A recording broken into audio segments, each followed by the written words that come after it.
पाहे पा भक्तीचे नि आथिलेपणे, दैती देवा आणिले उणे, माझे नृसिंहत्व लेणे, जयाची महिमे. ज्ञानेश्वरीच्या 9व्या अध्यायाचं चिंतन आपण करत आहोत आणि या 9व्या अध्यायातील 450 क्रमांकाची ही ओवी आहे.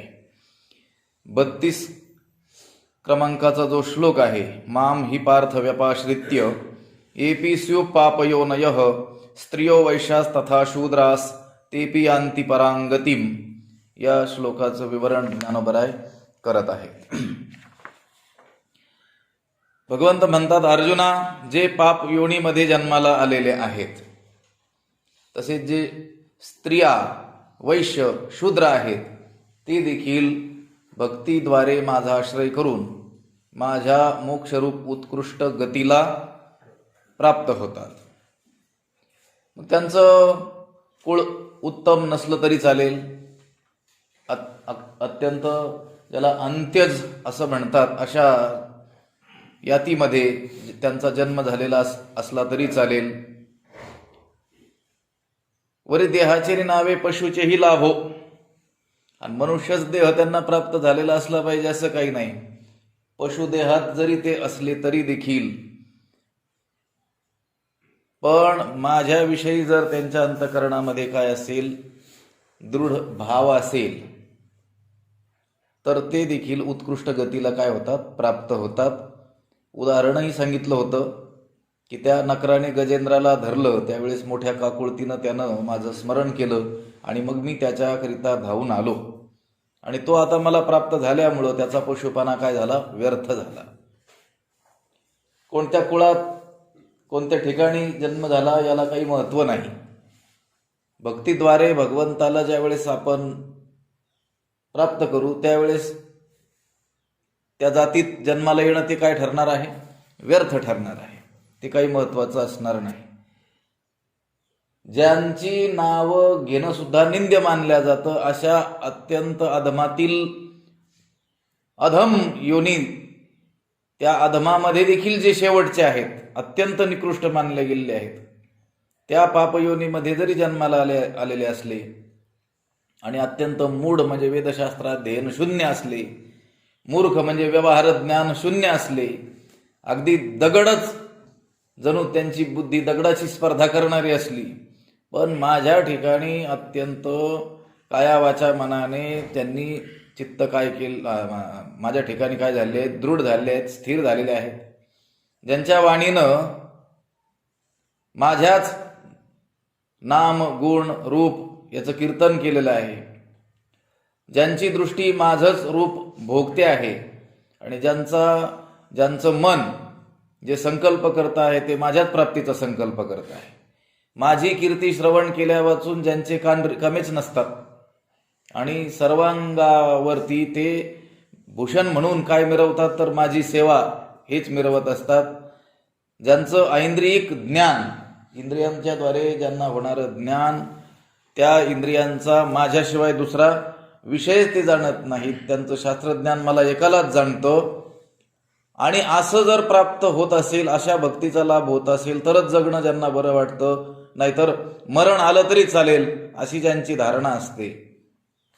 अशा सर्वच प्रकारांनी हे अर्जुना, ज्यांनी अगदी काया वाचा मन आदी सर्व पदार्थांना जगण्याकरिता मलाच काय केलेलं आहे, ओलावा केलेला आहे. जेही आपल्या सर्व भावा जियावया लागी, आपले जे सर्व भाव आहेत, काया वाचा मन आदी सर्व, त्यांना जगण्याकरिता जणू काही त्यांनी मलाच ओलावा केलेला आहे. असे जे कोणी भक्त असतील, मग ते पाप योनी का असेनात, अत्यंत निकृष्टातील निकृष्ट अधमातील अधम अशा पाप योनीमध्ये का ते जन्माला आलेले असेनात, आणि त्यांनी श्रवण अध्ययन शास्त्रचिंतन जरी केलेलं नसे नका, परंतु त्या भक्तीच्या सामर्थ्याने त्यांनी एवढी योग्यता प्राप्त करून घेतलेली आहे की परी मजसी तुकिता तुका तुटी नाही. माझ्याशी जर त्यांची तुलना करू गेलो तर ते कोठेही कमी पडत नाहीत, माझ्या साम्यतेला ते आलेले आहे. त्याला उदाहरणही देतात लगेच. ते उदाहरण या ओवीमध्ये दिलेलं आहे. 450 ओवीमध्ये 2-3 ओव्या त्या उदाहरणासाठीच खर्च केलेल्या आहे. 450, 451 आणि 452. पाहे पा भक्तीचेनी अथिलेपणे दैती देवा आणिले उणे माझे नृसिंहत्व लेणे जयाचिये महिमे. पाहे पा, हे अर्जुना असं पहा की भक्तीचेनी अथिलेपणे, भक्तीच्या संपन्नतेनं, त्या भक्तांकडे संपन्नता आहे. कशाची? श्रीमंती आहे. कशाची? भक्तीची. आपण म्हणतो श्रीमंत श्री जगद्गुरु तुकाराम महाराज. कशाची श्रीमंती आहे त्यांच्याकडं? भक्तीची श्रीमंती आहे. लक्षात आलं का? अशा त्या भक्तीच्या संपन्नतेने दैती देवा उणे आणिले, दैत्यांनी देवाला सुद्धा कमीपणा आणला. कशाच्या जोरावरती? भक्तीच्या. कोणत्या दैत्यांनी? उदाहरण सांगणार आहे. माझे नृसिंहत्व लेणे जयाची ये महिमे, जयाची ये महिमे माझे नृसिंहत्व लेणे, ज्याच्या मोठेपणाकरिता मला नृसिंह अवतार धारण करावा लागला, असा या ओवीचा अर्थ आहे. अर्जुनाला भगवंत म्हणतात की अर्जुना बघ की भक्तीच्या संपन्नतेनं दैत्यांनी, राक्षसांनी देवांना देखील काय आणला? कमीपणा आणला. म्हणजे भगवंताची भक्ती करण्यामध्ये देव देखील काय पडले? कमी पडले. कुणापुढं? दैत्यांपुढं. आणि मला स्वतंत्र अवतार त्याच्यासाठी काय करावं लागला? धारण करावं लागला. माझे नृसिंहत्व लेणे जयाची ये महिमे, जयाची ये महिमे, ज्याच्या मोठेपणा करता माझ्या नृसिंह अवतार हाच जणू अलंकार, हा अलंकार काय झाला? निर्माण झाला. कोण आहे असा? पुढच्या ओवीत सांगणार आहे. उणे आणिले म्हणजे कमीपणा आणला. लक्षात आलं का? दैती देवा आणिले उणे. या ओवीमध्ये प्रल्हादाच्या कथेचा काय केलेला आहे? उल्लेख केलेला आहे. सगळ्यांनाच कथाभाग काय आहे? परिचित असा आहेच. प्रल्हाद हा हिरण्यकश्यपू या नावाच्या राक्षसाचा काय होता? मुलगा होता. परंतु तो काय होता? महान भगवत भक्त असा काय होला? जन्माला आलेला होता. आणि त्याचा जो पिता हिरण्यकश्यपू हा भगवंताचा काय होता? कट्टर वैरीच होता. आणि तो कट्टर वैरी असल्यामुळं आपला मुलगा भगवत भक्त होतो आहे हे पाहून त्याला काय आनंद होईल का? आम्हा कोणी नव्हते ऐशी हिची पिसे निवडली. आमच्या कुळात असं कोणी नव्हतं, याने आमच्या कुळाचं नाव मातीत घातलं. काय करतो मुलगा? ते म्हणले भक्ती करतो. आम्हाला कोणीच असं नव्हतं. काय पोरा लागली चट धरिली वाट देवळाची. या पोराला काय चळा लागलाय काय माहित? म्हणले चाळा लागलाय. काय करतो? नेहमी देवळाकडेच जातो म्हटले. लक्षात आलं? असा विचार करणारा तो होता. कोण? हिरण्यकश्यपू. आणि असे विचार करणारे कोण असतात? हिरण्यकश्यपू. लक्षात आलं? आपला मुलगा भगवत भक्त झाला हे काही त्याला आवडलं नाही, म्हणून त्याने काय केलं? त्याचा जीव घेण्याकरिता अनेक प्रकारचे काय केले? प्रयोग केले. विष प्रयोग, त्या कड्यावरून कडेलोट करणं, उकळत्या तेलाच्या कढईमध्ये टाकणं, हत्तीच्या उन्मत्त अशा हत्तीच्या पायदळी तुडवणं, असे नाना प्रकारचे काय केले? क्रूर असे उपाय त्याने त्याला मारण्याकरिता केले. परंतु तो काही मरेना. हे पाहून मग तो चिडून गेलेला जो हिरण्यकश्यप आहे त्याने काय केलं? एके दिवशी आपल्या मुलाला विचारलंच, तू सतत नारायण नारायण नारायण असं करत आहेस, तर मग कुठं आहे तुझा नारायण? दाखव बरं मला, असं विचारलं. त्यावेळेस त्या प्रल्हादाने सांगितलं की तो नारायण अमुक एका ठिकाणी आहे म्हणून काय सांगावं, तो सर्वत्र आहे.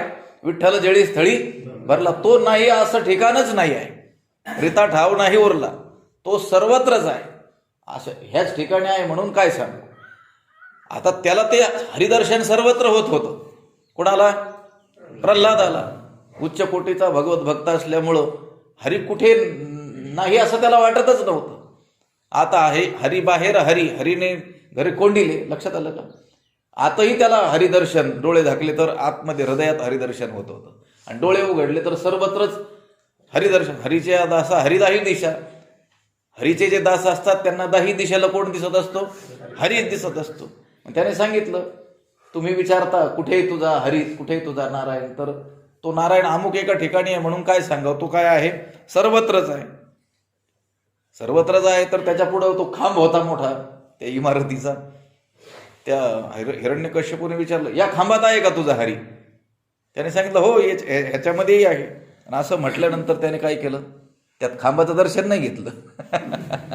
आपण त्या गरुड खांबाचं वेगवेगळ्या स्तंभांचं काय करत असतो, दर्शन घेत असतो. आपल्याला कोणीतरी पूर्वी कथा भाग सांगितलेला असतो की भगवंत या ठिकाणी काय झाले, गुप्त झाले. लक्षात आलं का?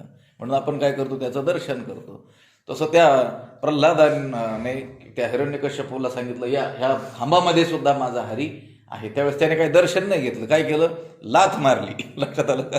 त्या खांबाला काय केली, लाथ मारली. त्या खांबाचे 2 भाग झाले त्याच्या त्या लत्ता प्रहाराने, आणि त्यामधून नृसिंहाचं रूप धारण करून भगवान प्रकटले. आणि त्यांनी त्या हिरण्यकश्यपूला आपल्या मांडीवर घेऊन दरवाजामध्ये, लक्षात आलं का, त्याच्या नखांनी पोट फाडून काय केला, त्याचा प्राण घेतला. हाके सरसी उडी घालून या स्तंभ फोडी.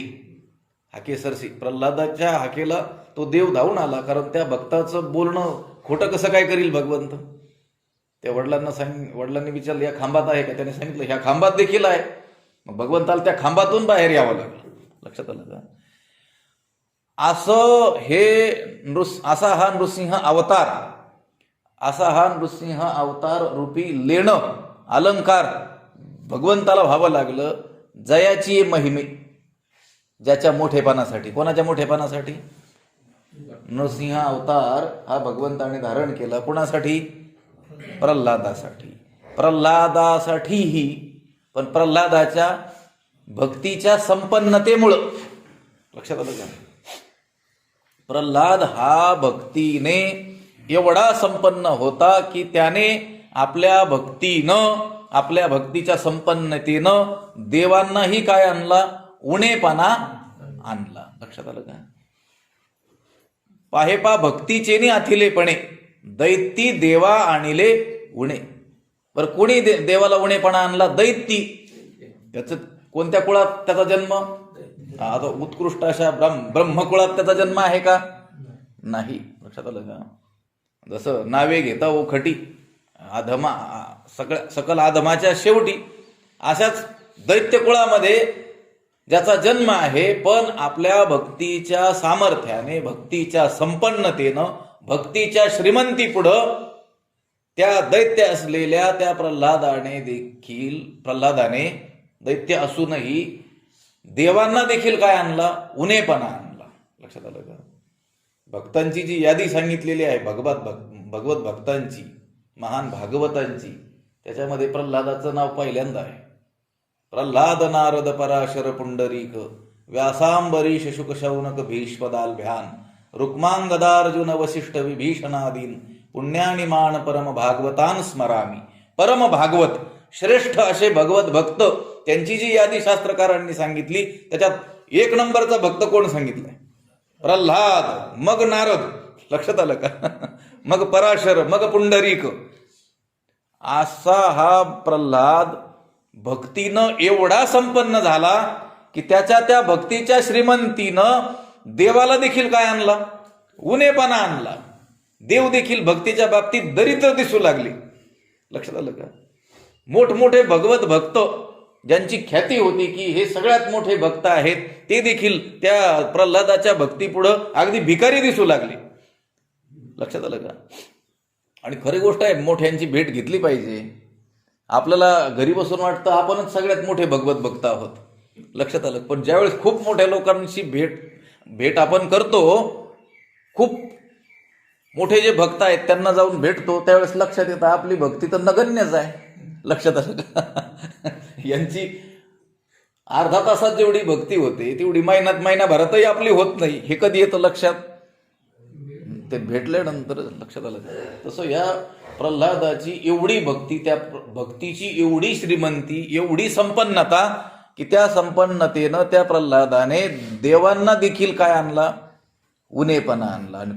कोण आहे तो प्रल्हाद? दैत्य. दैती देवा आणिले उणे, माझे नृसिंहत्व लेणे जयाची महिमे. आणि ज्याच्या मोठेपणाकरिता माझा नरसिंह रूपाचा अलंकार निर्माण झाला. म्हणजे नरसिंह अवतार, स्वतंत्र अवतार धारण करावा लागला प्रल्हादाच्या रक्षणासाठी, प्रल्हादासाठी. लक्षात आलं का? एवढी भक्तीचं काय आहे, महात्म्य आहे. तो प्रल्हादुगा मजसाठी घेता बहुते सदा किरीटी, का जे मिया द्यावे ते गोष्टी गोठी किंवा गोष्टी तयाची या जोडी. किरीटी हे अर्जुना, तो प्रल्हादुगा मजसाठी, तो जो प्रल्हाद आहे तो काय आहे, तो कोण आहे, दैत्य आहे. पण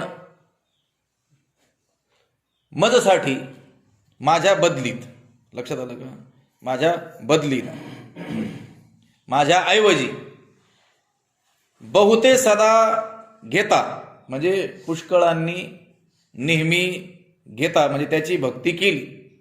का मिया जे द्यावे, कारण मी जे काही द्यावं ते तयाची या गोठी जोडे, ते त्याच्या चरित्र वर्णनाने मिळतं. ह्या ओवीमध्ये आणखी वैशिष्ट्ये सांगतात. 450वी ओवी, त्यामध्ये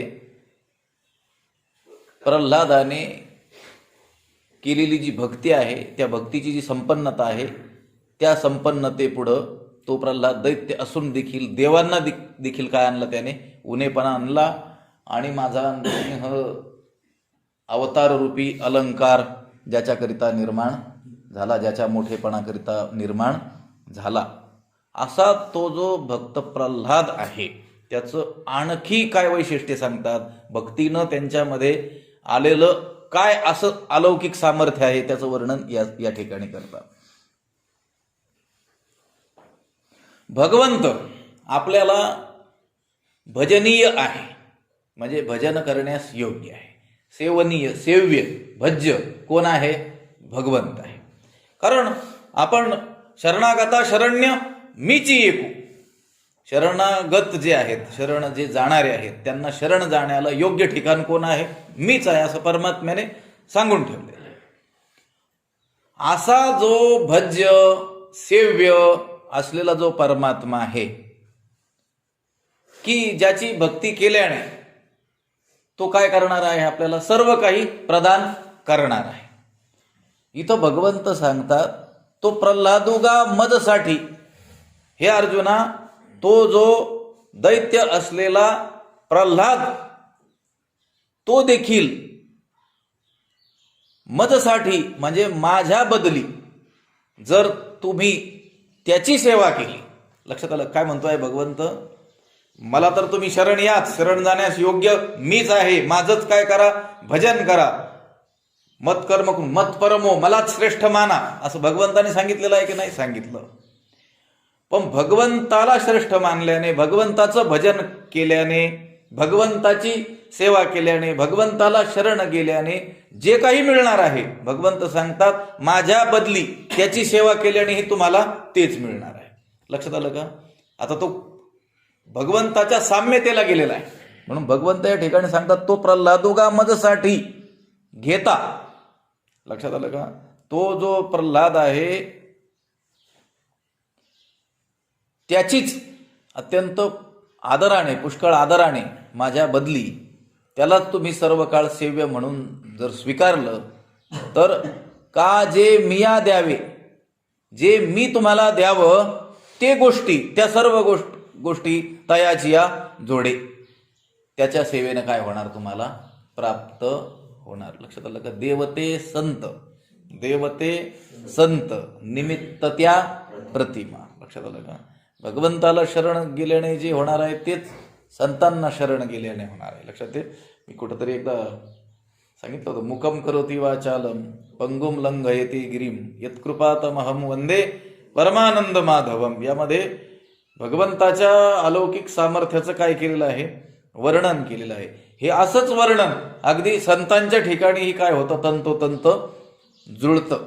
जे जे भगवंत देऊ शकतो ते ते संतांच्या कृपेनं आपल्याला प्राप्त होऊ शकतं. इथं भगवंत सांगतात की तो जो प्रल्हाद आहे ना, त्या प्रल्हादास माझ्याऐवजी पुष्कळांनी नेहमी घेतला, म्हणजे त्याची भक्ती केली, तरी देखील तुम्हाला तेच प्राप्त होईल जे माझ्या भक्तीनं तुम्हाला काय होईल, प्राप्त होईल. ज्याप्रमाणे बघा, भगवंताचं नाव घेतलं असता मनुष्याचा उद्धार होतो की नाही. हरी हरी तुम्ही म्हणाले सकळ, तेणे माया जाळ तोटली. मनुष्याचा काय होतो, उद्धार होतो. कशाचं, कोणाचं नाव घेतल्याने? भगवंताचं नाव घेतल्याने. म्हणून भगवंताच्या नामाची सर्वत्रच काय केलेली आहे, चर्चा केलेली आहे.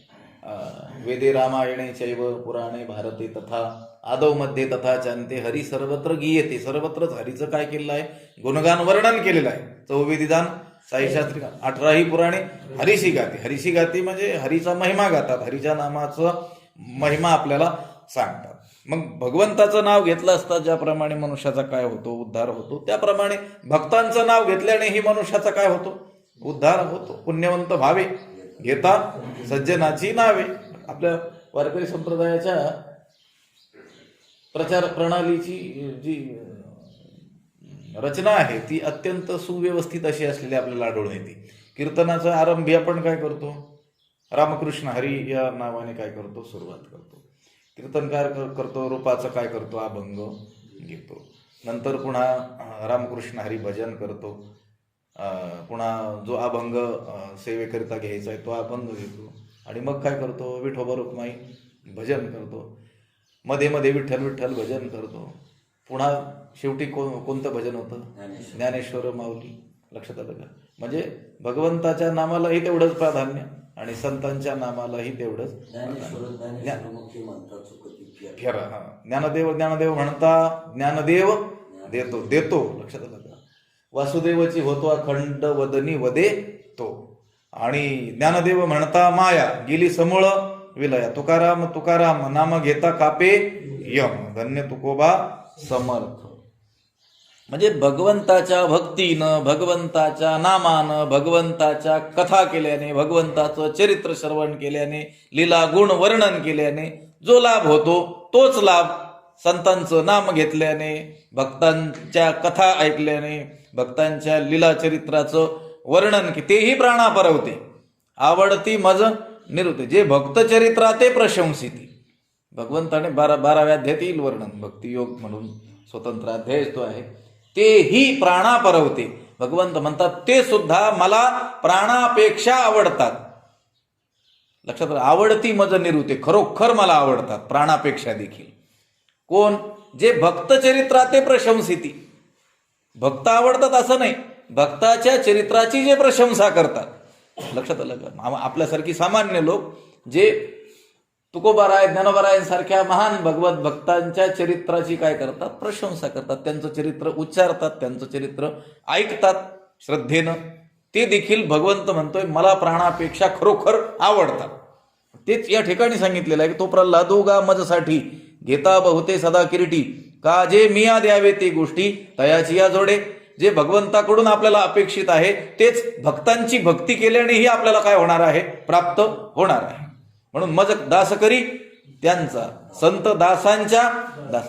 संतांचे, संत म्हणजे कोण? भगवंताचे दास.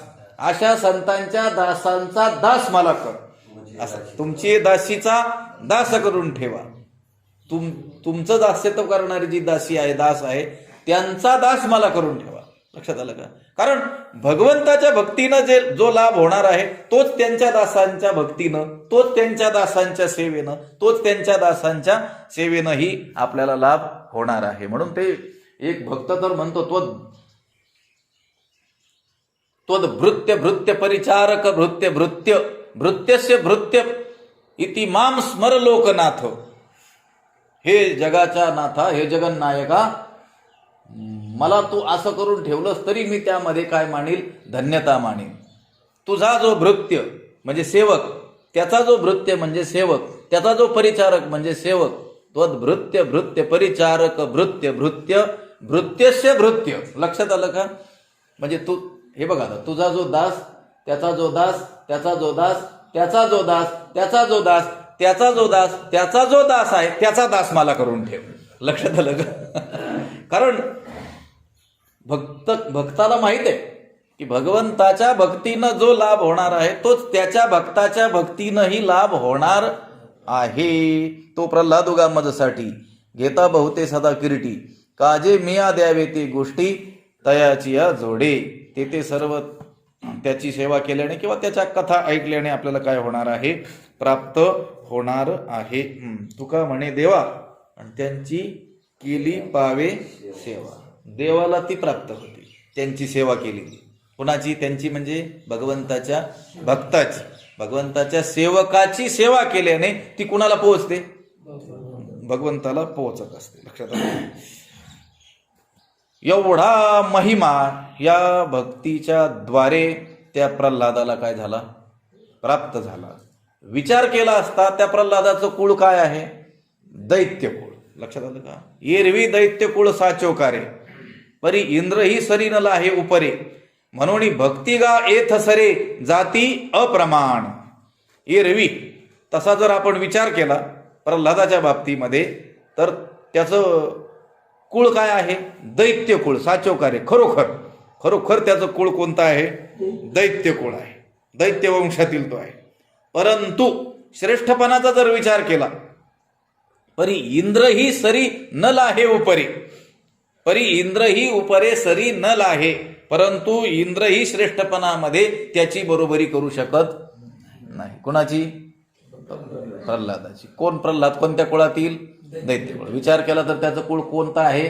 दैत्य कुळ. दैत्य कुळात जन्माला आलेला हा प्रल्हाद, पण एवढं श्रेष्ठत्व त्याला प्राप्त झालं, एवढी महानता त्याला लाभली की जो देवांचा राजा देवेंद्र, लक्षात आलं का? इंद्र, तो इंद्र देखील श्रेष्ठपणामध्ये त्याची बरोबरी करू शकत नाही. त्या प्रल्हादापेक्षा सरी म्हणजे वरची योग्यता त्याला संपादन करता येईल का? नाही. प्रल्हादाची बरोबरी तो करू शकत नाही. एवढं जे सामर्थ्य, एवढं थोरवी, एवढी थोरवी, एवढा मोठेपणा, एवढं महत्व जे त्या दैत्य कुळात जन्माला आलेल्या प्रल्हादाला प्राप्त झालं, ते कशाने प्राप्त झालं? भक्तीने प्राप्त झालं. म्हणून भगवंताच्या ठिकाणी दुसरा वशिला चालत नाही. लक्षात आलं का? तिथं जाऊन सांगायचं काय त्या प्रल्हादाचा गवगवा करता, तो कोणत्या कुळातला आहे माहिती आहे का तुम्हाला? दैत्य कुळातील. आम्ही कोणत्या कुळातील आहोत माहिती आहे का तुम्हाला? भगवंतांनी सांगितलं ते शेवटच्या रांगेत उभं राहा. लक्षात आलं का?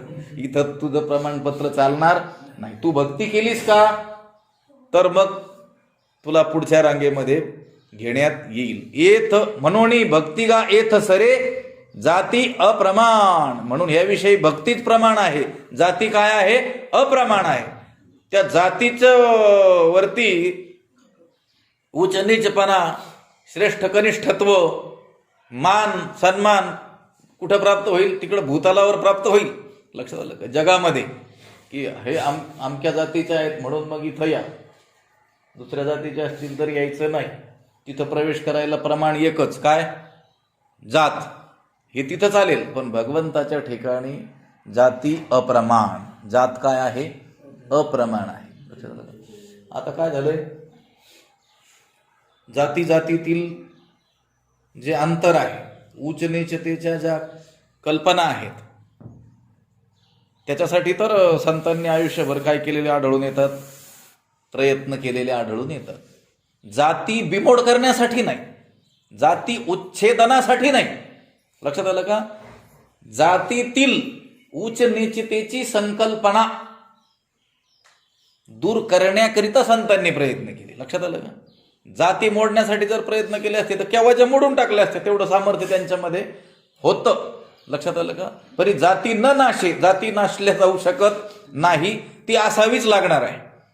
कारण वर्णाश्रम जात व्यवस्था हा जो भाग आहे, हा समाजाचं संचलन सुव्यवस्थित चालण्यासाठी ईश्वरानेच निर्माण केलेला आहे. लक्षात आलं का? चातुर्वर्ण्यम मया सृष्टम गुणकर्म विभागशः.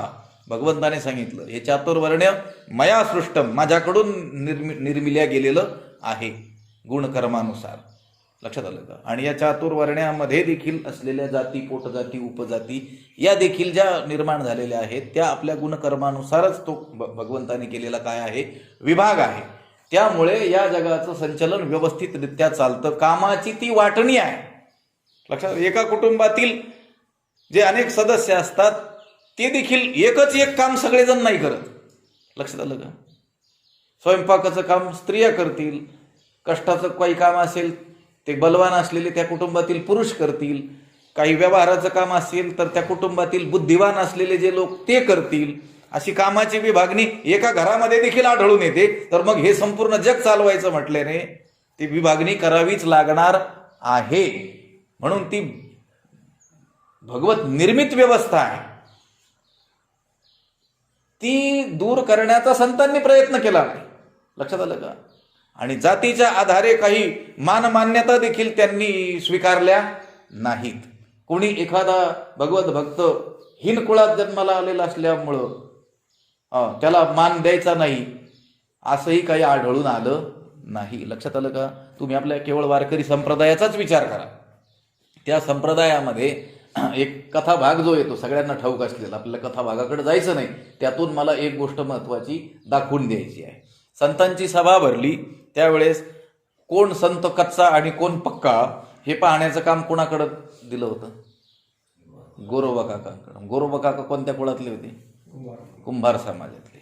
मग त्या काळात जर त्यांना या जातीवरून उच्च नीचतेची कल्पना त्यांच्या मनामध्ये असती तर त्यांना संतांचं परीक्षक म्हणून नेमलं असतं का? लक्षात आलं का? आज एखाद्या ठिकाणी एखाद्या संस्थानावर एखाद्या उच्च पदावर कोणाला बसवायचं असेल तर आपल्या जातीचा आहे की नाही याचा विचार केला जातो. लक्षात आलं का? त्या काळातील गोष्ट बघा. लक्षात आलं का? आणि जाती नष्ट नव्हत्या करायच्या. जातीतील जो भेद आहे, लक्षात आलं का, तो नष्ट करण्याकरिता संतांनी प्रयत्न केले. या संप्रदायाची निर्मिती झाली. मला तुम्हाला एका गोष्टीकडे घेऊन जायचं, त्याकरिता एवढा प्रपंच मला करावा लागला. आणि या आज वारकरी संप्रदायामध्ये देखील जातीच्या नावाखाली अनेक गोष्टी चाललेल्या दिसतात. लक्षात आलं का? तुम्ही कधी पंढरपूरला आळंदीला गेले असाल तर तुम्हाला त्या धर्मशाळेच्या बोर्डावरतीच नावं लक्षात येतात, अमुक जातीची धर्मशाळा. लक्षात आलं का? म्हणजे त्या धर्मशाळेत जायचं असेल तर काय करावं लागेल? त्या जातीचं असावं लागेल. तुम्ही ज्ञानोबरायांचे किती मोठे भक्त आहात यावरती तुमचा तिथं प्रवेश मानला जाणार नाही. तुमची भक्ती काय ठरणार? अप्रमाण. आणि तिथं काय ठरणार? जात प्रमाण ठरणार. लक्षात आलं का? आता नाव घेणार नाही कोणत्या, फक्त तुम्ही लक्षात घ्या. फक्त लक्षात आलं का? आपल्याला मुद्दा कळण्याची मतलब आहे.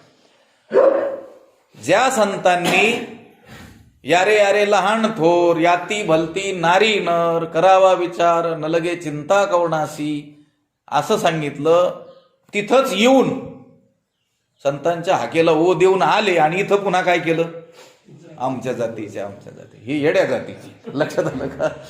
इथं मात्र भगवंताने सांगितलं म्हणून भक्तिगा एथ सरे जाती अप्रमाण. या ठिकाणी फक्त भक्तीच सरती होते, भक्तीच प्रमाण आहे. जाती काय आहे? अप्रमाण आहे. जातीचे दाखले घेऊन संप्रदायात प्रवेश करायचा नाही. धर्म नाही विष्णुदासा निर्णय हा ऐसा वेदशास्त्री. वेदशास्त्राने निर्णय दिलेला आहे की जो विष्णुदास आहे त्याला कोणतीही जात नाही. आता इथं हे रेकॉर्ड होतंय, हे रेकॉर्डिंग थांबून मी बोलणारच आहे आता.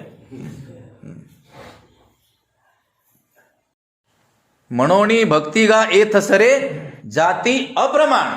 तुम्ही कोणत्या जातीचे आहात हे भगवंताच्या दृष्टीने महत्वाचं नाही आहे. ती चर्चा आपल्या ठिकाणी होते. अहो हे उच्च कुळातील आहेत, हे अमुक कुळातील आहेत. भगवंत तो विचार करत नाही. अंतरीची घेतो गुढी पाहे जोडी भावाची. त्याच्याकडे त्याने भक्तिभाव किती बांधलाशे गाठी.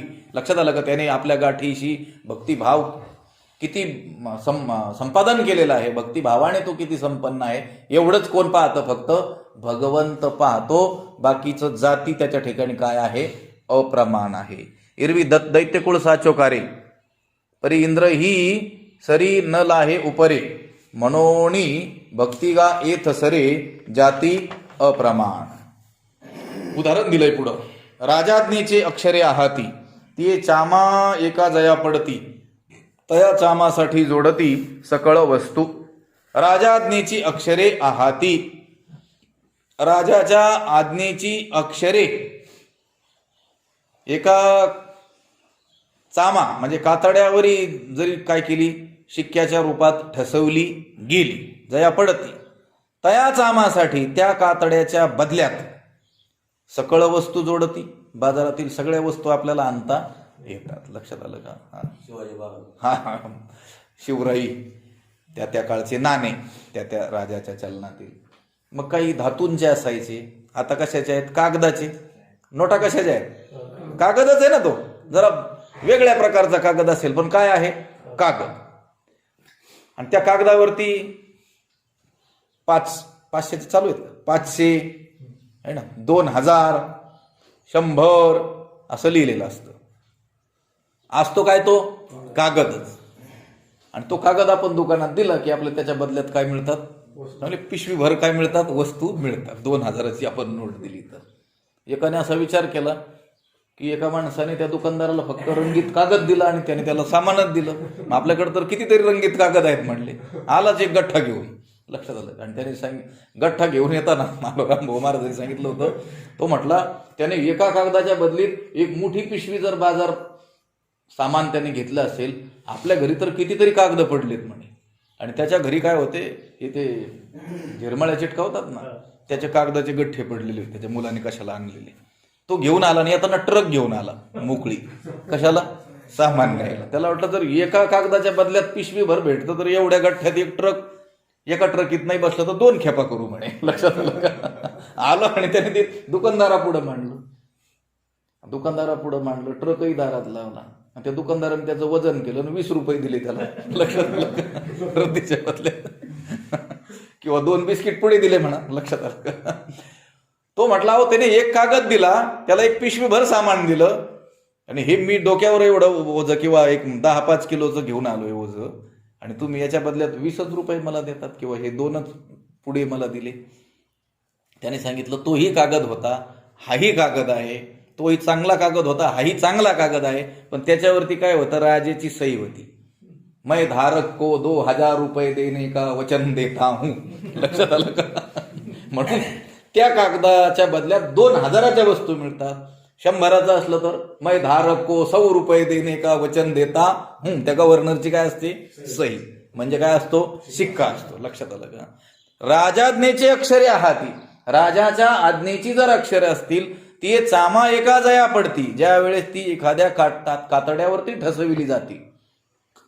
काही काळामध्ये जसे तांब्याचे नाणे, पितळाचे, ॲल्युमिनियमचे असे नाणे होते ना.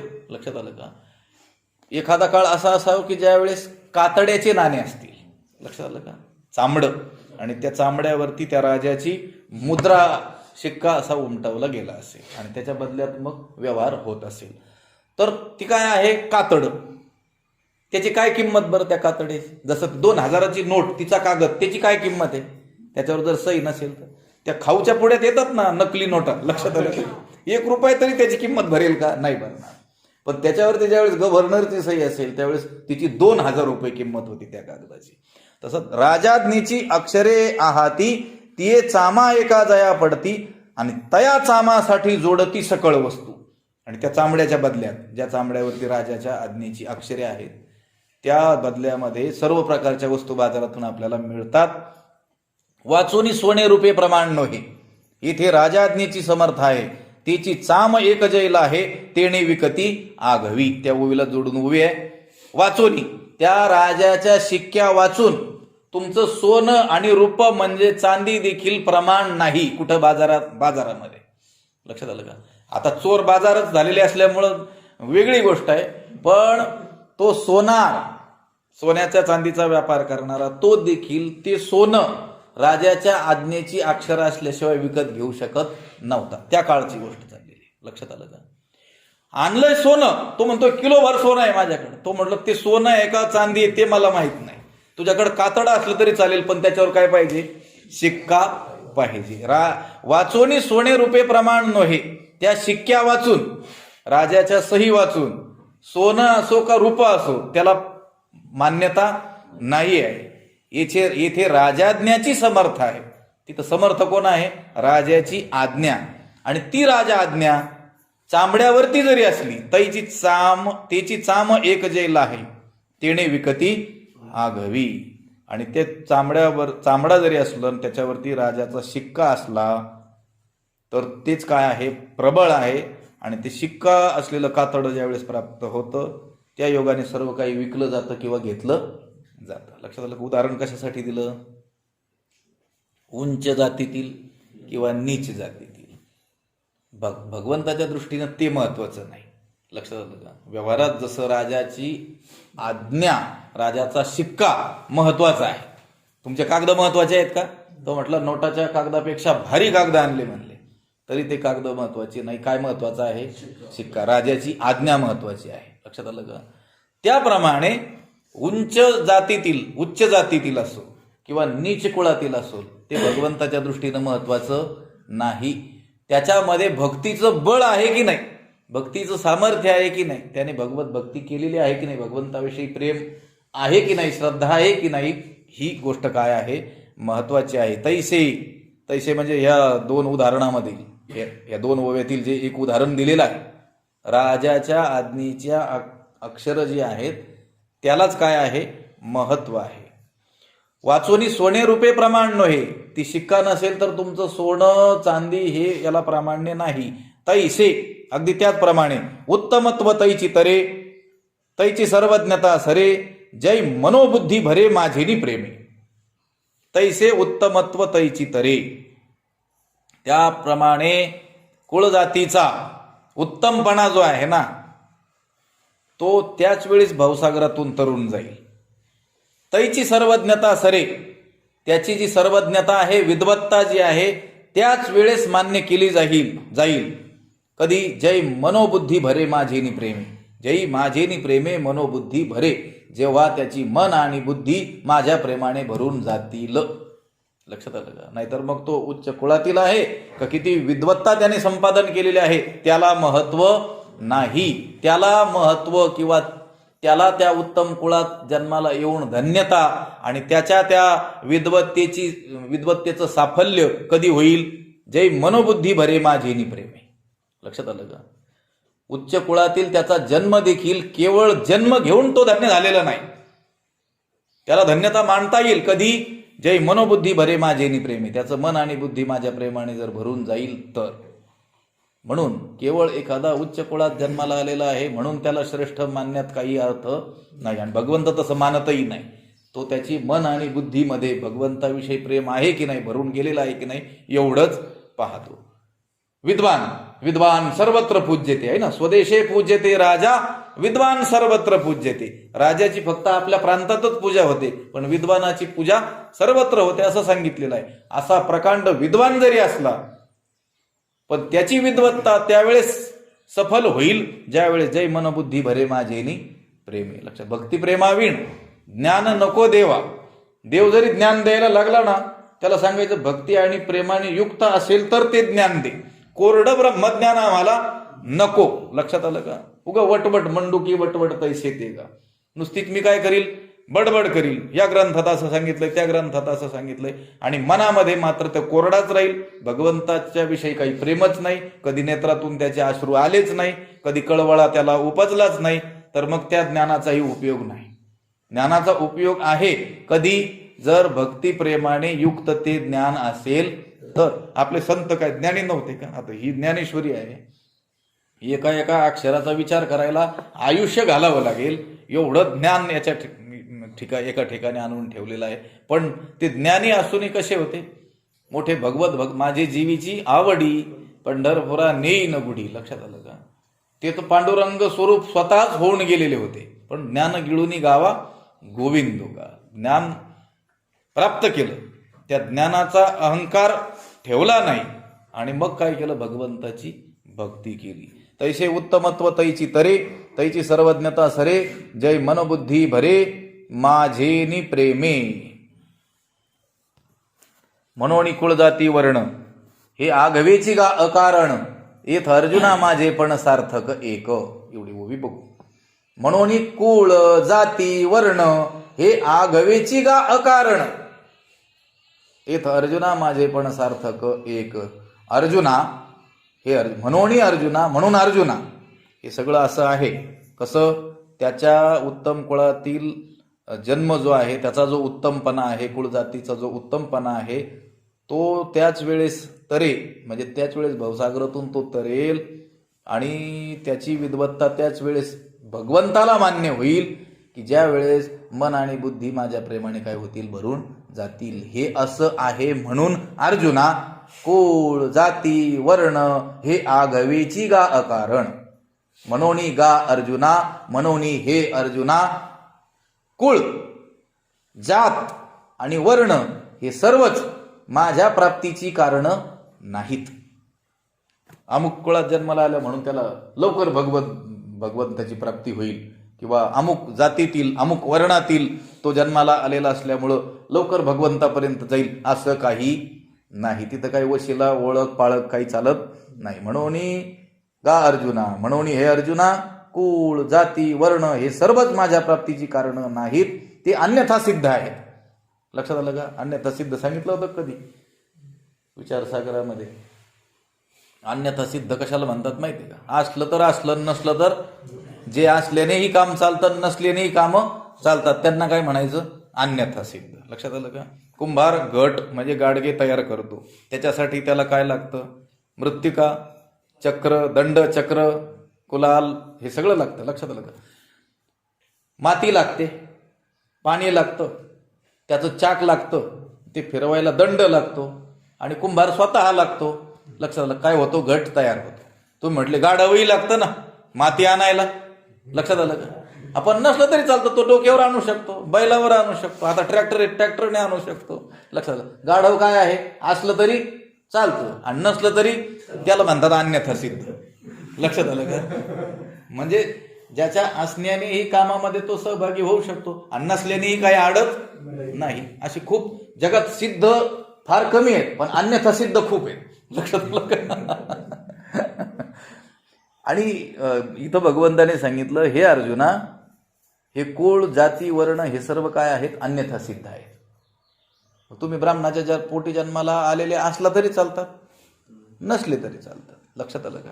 तुमचा उच्च जातीमध्ये जन्म झालेला असला तरी चालतो, नसला तरी चालतो. हे काही प्रमाण नाही आहे. आता एखादा झाल्याच असला तर काही अडचण नाही, आणि नसलाच झाला तरी काही अडचण नाही. फक्त काय करावं लागेल? भक्ती करावी लागेल. म्हणून कुळ जाती वर्ण हे आगवेची गा अकारण. येत अर्जुना माझे पण सार्थक एक. इथं सफल साधन काय आहे? मनाला त्याच्या माझे पण प्राप्त होणं, त्याला देव माझा वाटणं. लक्षात आलं का? तो कोणत्या कुळात जातीत वर्णात जन्माला आलेला आहे याला या क्षेत्रामध्ये भगवंताच्या प्राप्तीच्या क्षेत्रात काहीही महत्व नाही. ते सर्व अकारण आहे. ते कारण नाही, ते हेतू नाही आहे. लक्षात आलं का? ते माध्यम नाही आहे, ते साधन नाही आहे, ते अकारण आहे, ते अन्यथा सिद्ध आहे. या विषयामध्ये माझे पण प्राप्त होणं हेच काय आहे? एक सफल साधन आहे. इथं अर्जुना माझे पण सार्थक एक. कुठं जन्माला आलेला आहे त्याला महत्व नाही, त्याला देव आपला वाटतोय की नाही हे महत्वाचं आहे. लक्षात आलं का? देव काय वाटला पाहिजे? आपला वाटला पाहिजे. लक्षात आलं का? इथं अर्जुना माझे पण सार्थक एक. पुंडलिक वरदा हरी विठ्ठल.